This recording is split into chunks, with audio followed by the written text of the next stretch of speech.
अस्सलाम वालेकुम नाज़रीन, मैं हूँ सलवा हसनैन। आप देख रहे हैं सूर्या न्यूज।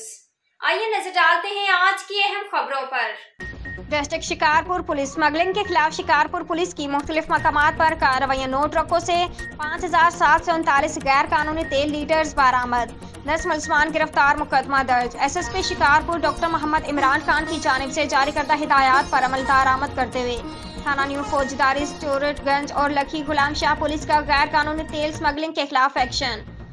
SHO न्यू फौजदारी सरताज अहमद जागरानी के अपने स्टाफ के हमरा मुख्तलिफ मकामात पर कार्रवाइयाँ। दौरान चेकिंग मूनवाही और बेगारी बाईपास पर कार्रवाई करके 4 शेजोर गाड़ियों में से 3255 लीटर बरामद करके 4 मुलजमान को गिरफ्तार कर लिया है।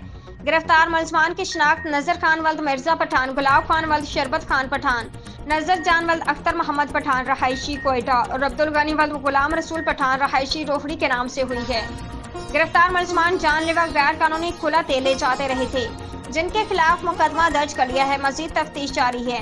SHO लखी गुलाम शाह खालिद हुसैन जाहिरी अपनी टीम के हमरा मख्फी इत्तला पर दौरान स्नैप चेकिंग गैर कानूनी तेल स्मगलिंग के खिलाफ कार्रवाई। पुलिस टीम ने मख्फी इत्तला पर सखर रोड के नजदीक लखी मोड़ पे कार्रवाई करके गैर कानूनी 2 ट्रकों में से 34 लीटर तेल बरामद करके 2 मुलजमान को गिरफ्तार कर लिया है।